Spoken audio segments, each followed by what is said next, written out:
ಉತ್ತರ ಕನ್ನಡ ಜಿಲ್ಲೆ ಬಿಜೆಪಿ ಪಾಳೆಯದಲ್ಲಿ ಒಂದು ಅಚ್ಚರಿಯ ಬೆಳವಣಿಗೆ ಆಗಿದೆ. ನಿನ್ನೆ ಬಹಿರಂಗವಾಗಿ ಕಾಣಿಸಿಕೊಂಡಿದ್ದಾರೆ ಸಂಸದ ಅನಂತ್ ಕುಮಾರ್ ಹೆಗಡೆ. ಉತ್ತರ ಕನ್ನಡ ಜಿಲ್ಲೆ ಬಿಜೆಪಿಯಲ್ಲಿ ಪಾಳೆಯದಲ್ಲಾಗಿರುವಂತಹ ಅಚ್ಚರಿಯಾದಂತಹ ಬೆಳವಣಿಗೆ. ನಿನ್ನೆ ಬಹಿರಂಗವಾಗಿ ಕಾಣಿಸಿಕೊಂಡಿದ್ದಾರೆ ಸಂಸದರಾದ ಅನಂತ್ ಕುಮಾರ್ ಹೆಗಡೆ. ಮತ್ತೆ ಲೋಕಸಭೆ ಎಲೆಕ್ಷನ್ಗೆ ಸ್ಪರ್ಧೆ ಮಾಡ್ತಾರಾ ಅನಂತ್ ಕುಮಾರ್ ಹೆಗಡೆ? ಹಾಗಾದ್ರೆ ಉತ್ತರ ಕನ್ನಡದಲ್ಲಿ ಮತ್ತೆ ಅಬ್ಬರಿಸ್ತಾರಾ ಹಿಂದೂ ಫೈರ್ ಬ್ರ್ಯಾಂಡ್? ಉತ್ತರ ಕನ್ನಡದ ಪ್ರಭಾವಿ ನಾಯಕ ಮತ್ತೆ ಲೋಕಸಭೆ ಎಲೆಕ್ಷನ್ ನಲ್ಲಿ ಸ್ಪರ್ಧೆ ಮಾಡ್ತಾರೆ. ಉತ್ತರ ಕನ್ನಡದಲ್ಲಿ ಮತ್ತೆ ಅಬ್ಬರಿಸ್ತಾರ ಹಾಗಾದ್ರೆ ಅನಂತ್ ಕುಮಾರ್ ಹೆಗಡೆ? ಲೋಕಸಭೆ ಎಲೆಕ್ಷನ್ಗೆ ಸ್ಪರ್ಧಿಸುವಂತೆ ಸಂಸದರ ಮೇಲೆ ಕಾರ್ಯಕರ್ತರು ಒತ್ತಡ ಹಾಕ್ತಾ ಇದ್ದಾರೆ. ಅನಂತ್ ಕುಮಾರ್ ಹೆಗಡೆ ಕಣಕ್ಕಿಳಿಸೋದಕ್ಕೆ ಬೆಂಬಲಿಗರ ಒತ್ತಾಯ.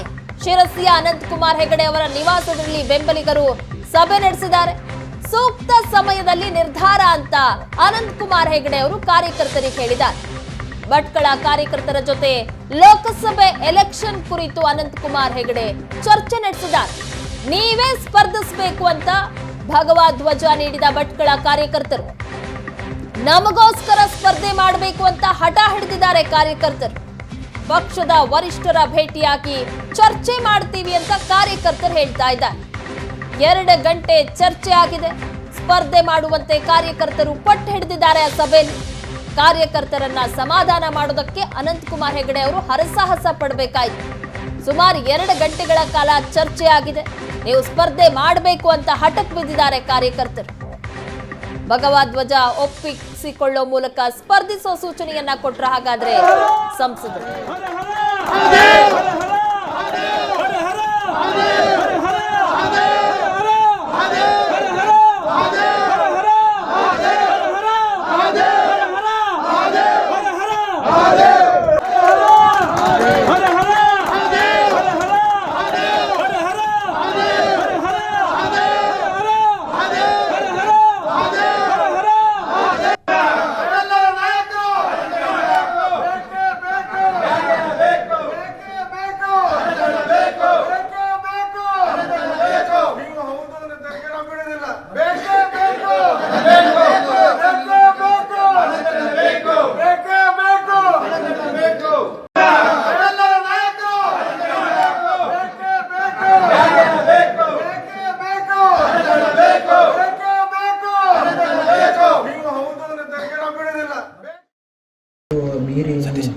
ಸಾಧ್ಯ ಆಗತ್ತಾ? ಗೊತ್ತಿಲ್ಲ, ನನಗೆ ಇನ್ನೂ ಯೋಚನೆ ಮಾಡಬೇಕು ಅಷ್ಟೇ. ಇನ್ನೂ ಯೋಚನೆ ಪಕ್ಷ ಮತ್ತೆ ಸಂಘಟನೆ ನೀವೇ ನಿಲ್ಬೇಕು ಅಂದ್ರೆ ನಿಮ್ಮ ಸಹಮತ ಇದೆಯಾ? ವಿಚಾರ ಮಾಡೋಣ. ಅಲ್ಲ, ಇಲ್ಲಿ ತನಕ ಒಂದು ದಿವಸನೂ ನಿಮ್ಮನ್ನು ಏನು ಕೇಳದೆ ನಿಮ್ಮನ್ನು ಇಲ್ಲಿ ತನಕ ಬೆಳೆಸ್ಕೊಬಂದು ರಾಷ್ಟ್ರ ಮಟ್ಟಕ್ಕೆ ಬೆಳೆಸಿದಂಥ ಕಾರ್ಯಕರ್ತರು ಒಮ್ಮತದ ನಿರ್ಣಯ ನೀವು ಬೇಕು ಅಂತ. ಇನ್ನು ಯಾವುದೋ ರೀತಿಯಲ್ಲಿ ಬೇಡ ಅಂತವ್ರು ಇದ್ದವರನ್ನೇ ನಿಲ್ಲಕ್ಕೆ ಇದು ಮಾಡ್ತಾ ಇದ್ದಾರೆ. ನೀವು ಯಾಕೆ ಹಿನ್ನಡೆ ಇದು ಮಾಡ್ತಾ ಇದ್ದೀರಾ? ಹಿನ್ನಡೆ ವಿಚಾರ ಮಾಡ್ತಾ ಇದ್ದೀರಾ? ಎಲ್ಲರೂ ಸಕ್ರಿಯವಾಗಿ ಇರಬೇಕು ಅಂತ ನೋಡಿ. ಚುನಾವಣೆಯಿಂದ ಇಲ್ಲಿ ತನಕನೂ ಕೂಡ ನಮ್ಮ ಪಕ್ಷದ ಕಾರ್ಯಕರ್ತರು ನಮ್ಮಿಂದ ಯಾವುದನ್ನೂ ನಿರೀಕ್ಷಣೆ ಮಾಡಿಲ್ಲ. ಯಾವ ಕೆಲಸ ಕಾರ್ಯಗಳ ಬಗ್ಗೆ ಏನಿಲ್ಲ. ಅದೊಂದು ರೀತಿಯ ವಿಚಿತ್ರ ಪ್ರೀತಿ. ಅದು ಆ ಒಂದು ಸಂಬಂಧಗಳೇ ಬೇರೆ. ಆ ಸಂಬಂಧಗಳನ್ನು ನಾವು ಮಾತಿನಲ್ಲಿ ತೂಕ ಮಾಡಲಿಕ್ಕಾಗೋದಿಲ್ಲ. ಸೊ ಅವರೆಲ್ಲರ ಭಾವನೆಗಳು, ಅವರೆಲ್ಲರ ಪ್ರೀತಿ, ವಿಶ್ವಾಸ ಮುಂದಿನ ದಿವಸದಲ್ಲಿ ಅದು ಹೇಗೆ ಬದಲಾವಣೆ ಆಗತ್ತೆ, ಏನೆಲ್ಲ ತಿರುವುಗಳನ್ನು ಪಡ್ಕೊಳ್ಳುತ್ತೆ ಗೊತ್ತಿಲ್ಲ. ಅವರೆಲ್ಲರ ಭಾವನೆಗಳಿಗೆ, ಪ್ರೀತಿಗೆ ನಾನು ಅತ್ಯಂತ ಕೃತಜ್ಞತೆಯಿಂದ ಶಿರಬಾಗಿ ನಮಸ್ಕಾರ ಮಾಡ್ತೀನಿ ಅಷ್ಟೇ. ಈ ಬಗ್ಗೆ ಹೆಚ್ಚಿನ ಡೀಟೇಲ್ಸ್ ಕೊಡ್ತಾರೆ ನಮ್ಮ ಪ್ರತಿನಿಧಿ ಆನಂದ ಬೈದನ ಮನೆ. ಆನಂದ, ಈಗ ಲೋಕಸಭೆ ಚುನಾವಣೆಯಲ್ಲಿ ಅನಂತ್ ಕುಮಾರ್ ಹೆಗಡೆ ಅವರು ಸ್ಪರ್ಧೆ ಮಾಡೋದು ಊಹಾಪೋಹ ಮಾಡಲ್ಲ ಅನ್ನುವಂತಹ ಊಹಾಪೋಹ ಇತ್ತು. ಅದರ ಬೆನ್ನಲ್ಲೇ ನಿನ್ನೆ ಕಾರ್ಯಕರ್ತರು ಭೇಟಿಯಾಗಿ ಹಠಕ್ಕೆ ಬಿದ್ದಿದ್ದಾರೆ, ನೀವು ಸ್ಪರ್ಧೆ ಮಾಡಲೇಬೇಕು ಅಂತ. ಭಗವಾ ಧ್ವಜ ಸಹ ಕೊಟ್ಟಿದ್ದಾರೆ. ಸದ್ಯಕ್ಕೆ ಅನಂತ್ ಕುಮಾರ್ ಹೆಗಡೆ ಅವರ ಲೆಕ್ಕಾಚಾರ ಏನಿದೆ? ಯಾವ ನಿರ್ಧಾರ ಕೈಗೊಳ್ಳೋ ಸಾಧ್ಯತೆ ಇದೆ ಅಂತ? ಪ್ರಗತಿ, ಉತ್ತರ ಕನ್ನಡ ಸಂಸದರಾಗಿರುವಂತಹ ಅನಂತ್ ಕುಮಾರ್ ಹೆಗಡೆ ಅವರು ಮತ್ತೊಂದು ಬಾರಿ ಲೋಕಸಭಾ ಚುನಾವಣೆಗೆ ಸ್ಪರ್ಧೆ ಮಾಡಬೇಕು ಅನ್ನುವಂತ ಒತ್ತಾಯ ಜೋರಾಗಿದೆ.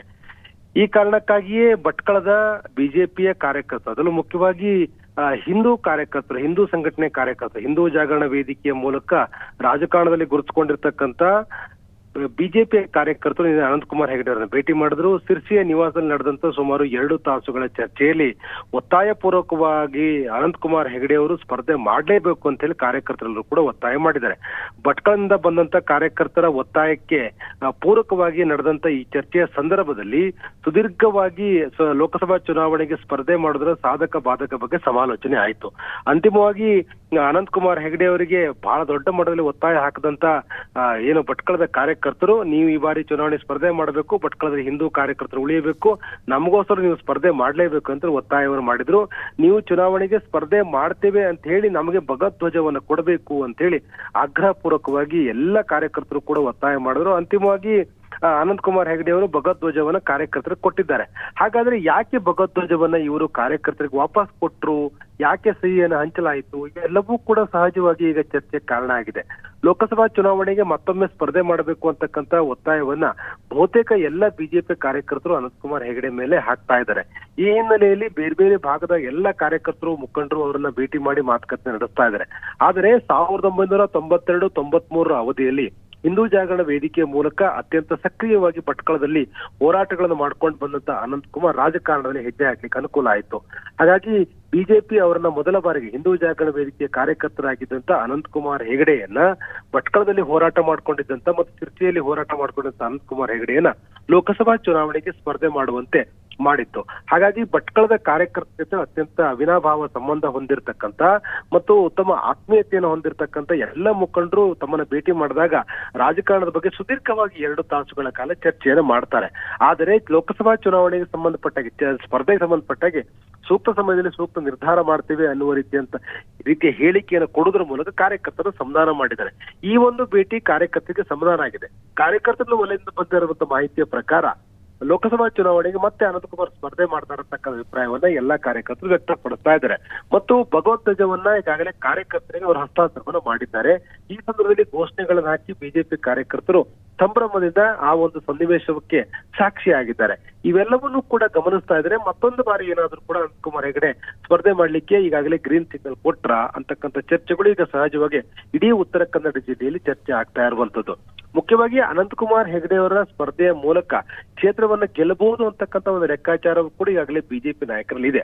ಅವರನ್ನ ಮತ್ತೊಮ್ಮೆ ಕಣಕ್ಕಿಳಿಸೋದ್ರ ಬಗ್ಗೆ ಎಲ್ಲಾ ಅಂತಿಮ ಹಂತ ಚರ್ಚೆಗಳು ಕೂಡ ನಡೀತಿದೆ. ಆದ್ರೆ ಅನಂತಕುಮಾರ್ ಹೆಗಡೆ ಎಲ್ಲೂ ಕೂಡ ನಾನು ಸ್ಪರ್ಧೆ ಮಾಡ್ತೀನಿ, ಸ್ಪರ್ಧೆ ಮಾಡಲ್ಲ ಅಂತಕ್ಕಂಥ ಅಭಿಪ್ರಾಯವನ್ನು ಎಲ್ಲೂ ಕೂಡ ವ್ಯಕ್ತಪಡಿಸಿಲ್ಲ. ಹಾಗಾಗಿ 10 ಊಹಾಪೋಹಗಳು ಇರ್ತಕ್ಕಂಥದ್ದು. ಮತ್ತು ಅನಂತಕುಮಾರ್ ಅವರ ಈ ಸ್ಪರ್ಧೆಗೆ ಸಂಬಂಧಪಟ್ಟ ಇನ್ನೂ ಕೂಡ ಅಂತಿಮದ ಘೋಷಣೆ ಮಾಡುವ ಮುಂಚಿತವಾಗಿ ಕೆಲ ಆಕಾಂಕ್ಷಿಗಳು ತಾವು ಟಿಕೆಟ್ ಪಡೆಯುವಂತ ಪ್ರಯತ್ನವನ್ನು ಕೂಡ ಮಾಡ್ಕೊಳ್ತಾ ಇದ್ದಾರೆ, ಲಾಬಿಯನ್ನು ಕೂಡ ಮುಂದುವರಿಸಿದ್ದಾರೆ. ಇದ್ರ ಮಧ್ಯದಲ್ಲಿ ಕೆಲ ಹಿಂದೂ ಕಾರ್ಯಕರ್ತರು, ಅದರಲ್ಲೂ ಮುಖ್ಯವಾಗಿ ಹಿಂದೂ ಜಾಗರಣ ವೇದಿಕೆಯಲ್ಲಿ ಗುರುತಿಸಿಕೊಂಡಿರ್ತಕ್ಕಂಥ ಕಾರ್ಯಕರ್ತರು ವೈಯಕ್ತಿಕವಾಗಿ ಅವರನ್ನು ಭೇಟಿ ಮಾಡಿ ಒತ್ತಾಯ ಮಾಡಬೇಕು ಅನ್ನೋ ಕಾರಣಕ್ಕಾಗಿ ಭಟ್ಕಳದಿಂದ 10 ಕಾರ್ಯಕರ್ತರು ಬಂದು ಅವರನ್ನ ಭೇಟಿ ಮಾಡಿದ್ರು. ಮತ್ತು ಅನಂತಕುಮಾರ್ ಹೆಗಡೆ ಅವರಿಗೆ ಈ ಹಿಂದೆ ಅತ್ಯಂತ ಆತ್ಮೀಯರಾಗಿದ್ದಂತ ಸಂಬಂಧ ಹೊಂದಿರತಕ್ಕಂತ ಎಲ್ಲ ಮುಖಂಡರ ಸಮ್ಮುಖದಲ್ಲಿ ಚುನಾವಣೆಯ ಸಾಧಕ ಬಾಧಕ ಬಗ್ಗೆ ಚರ್ಚೆ ಆಗಿದೆ. ಮತ್ತು ವೈಯಕ್ತಿಕ ಕಾರಣಕ್ಕಾಗಿ ನಿಮ್ಮನ್ನ 5 ವರ್ಷಗಳ ಅವಧಿಯಲ್ಲಿ ಅತ್ಯಂತ ಹೆಚ್ಚು ಭೇಟಿ ಮಾಡ್ಲಿಕ್ಕೆ ಸಾಧ್ಯ ಆಗಿಲ್ಲ, ನಿಮ್ಮೊಂದಿಗೆ ಇರ್ಲಿಕ್ಕೆ ಸಾಧ್ಯ ಆಗಿಲ್ಲ ಅಂತಕ್ಕಂಥ ವಿಷಾದದ ಮಾತುಗಳನ್ನು ಕೂಡ ಕುಮಾರ್ ಹೇಳಿದ್ದಾರೆ. ಹಾಗಾಗಿ ಇಷ್ಟು ಆತ್ಮವಾಗಿ ನಡೆದಂತ ಈ ಒಂದು ಮಾತುಕತೆಯ ಸಂದರ್ಭದಲ್ಲಿ ಲೋಕಸಭಾ ಚುನಾವಣೆಗೆ ಸಂಬಂಧಪಟ್ಟ ಹಾಗೆ ಸ್ಪರ್ಧೆಗೆ ಸಂಬಂಧಪಟ್ಟ ಹಾಗೆ ಒಂದು ಪಾಸಿಟಿವ್ ರೆಸ್ಪಾನ್ಸ್ ಕೊಟ್ಟಿದ್ದಾರೆ ಅನ್ನುವಂತ ಚರ್ಚೆ ಈಗ ಕೇಳಿ ಬರ್ತಾ ಇದೆ. ಥ್ಯಾಂಕ್ ಯು ಆನಂದ, ನಿಮ್ಮೆಲ್ಲ ಡೀಟೇಲ್ಸ್ಗಾಗಿ.